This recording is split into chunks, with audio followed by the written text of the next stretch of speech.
All right, everyone, I just wanted to take time to thank those of you who have been donating on Patreon and Makersupport. Makersupport, of course, being sort of springing up as a libertarian alternative in the wake of Patreon, having a few issues over time. But keeping in mind, of course, this is the big thing with regards to crowdfunding. Number one, it boils down to I don't want ads. I don't like the concept of ads on YouTube because I remember YouTube prior to ads, and I can remember before, I started using ad blocker, how annoying it was. And because I use ad blocker, it'd be really weird if I was actually using ads on my material. And let's face it, in the wake of adpocalypse, I probably couldn't on most of my videos anyway. There are enough problems just with notifications. I'm not really going to rely upon Google to reliably serve out ads anyway. This way, people who have the ability and want to do so can support my work. They don't have to sit through ads. They're also not compelled to do anything. So those of you who are supporting me are also serving an additional function, maintaining independence of content. Here's why. People who rely on AdSense, ultimately, there's a second layer of TOS that they have to work with. It's a little bit more stringent in some ways than the general YouTube TOS, although those are, unfortunately, I would say, catching up over time. If they're working with, corporations, I've had people approach me wanting to, sponsor my material.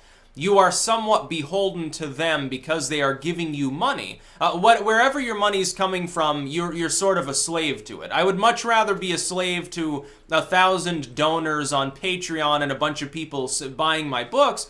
I'd much rather have you for a boss than Google. I'd much rather have you as a boss than, a half a dozen companies sponsoring me that might say, hey, we don't like this video that you just made. Get rid of it. Or we don't like the way you dress. You should start wearing a polo shirt. We don't like the way that you speak. You need to stop saying the F-bomb so much.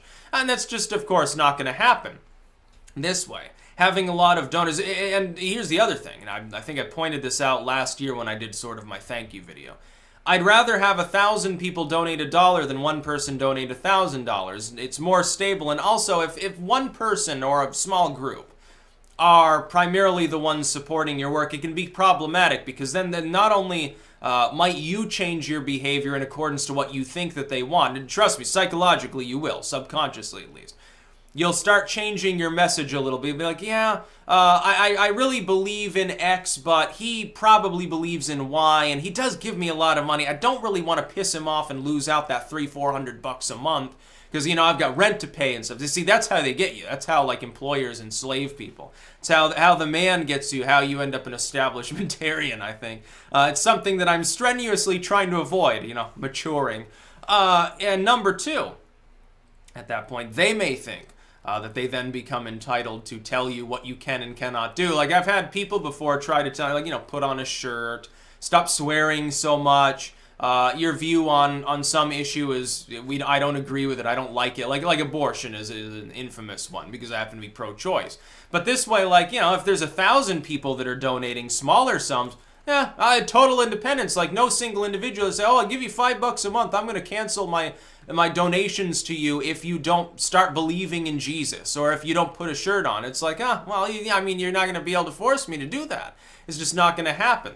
So decentralization of income is really great, actually. So again, another thanks to you. Because of your donations, I'm able to invest more in the garden. That's certainly, I did the first garden video yesterday. There's going to be a lot more of those this year because the setup is so much more sophisticated. And I'm still improving it. I've got big plans. I had to hold back on some of them, but I'm doing the best I can. It means that I can spend more time researching the occult, which, I'm aware that's not as heavy-hitting with as many people as my political commentary, but I'm at leisure to do that as well. I'd like to branch out. I want to do more different kinds of content. I have for a while. I do want to do live material. It's just a matter of trying to figure out a schedule, because I'm not a person who likes schedules. I like waking up at the same time, but I don't like having to feel like I have to do a certain type of work each day. Generally, I'll fall into line anyway without a schedule. I'll actually be more on schedule without having an official schedule. If I try to officiate it, then I deviate from it more, I've noticed. So I can actually get twice as much work done than most people in a shorter amount of time. Because I'm at leisure to do so. So it's extremely helpful. And also, I'm not going to, mince words here, but it's really helpful when people donate. It's really great as far as my student loan repayments go.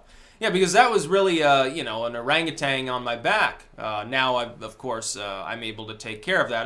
The literary income is good that pays the bills, but it doesn't allow much wiggle room thereafter. Whereas with donations coming in, it makes it way, way easier, and I can dedicate more time to making content. Because, you know, I'm making something from it, so, you know, it gives me more ambition. I'd be lying if I said if I wasn't making anything on YouTube, I'd probably spend more of my time relatively editing books, because it'd be income coming from it. Just like if I wasn't making anything from that, I'd probably make more YouTube videos, but I am. And so it's a situation where everything's going along full steam ahead. One thing, though, that I do want to do, this is true, not just for donors, but for everyone, is I want to do some more polling. Mainly I do that on Twitter, or I'll use a straw poll, too, because I can collate that out to other sites. About places to branch out into. Like, I'm on Steam now. On BitChute, I'm still their largest user. I'll be getting a little, I think, a bronze plaque or something from them at some point. Paul Joseph Watson's the second person across the 10K threshold. So congrats to him. I think I already congratulated you, Paul. I got there first, though. It is actually great. Like, I get to be #1 in something, so it's great. But I want to make exclusives on some of these other platforms. That's something I've been wanting to do. I've got to get back into the Entheogens videos. Some of you probably support that. Some of you are probably like, who cares? It's like, you know, more of the spiritual content.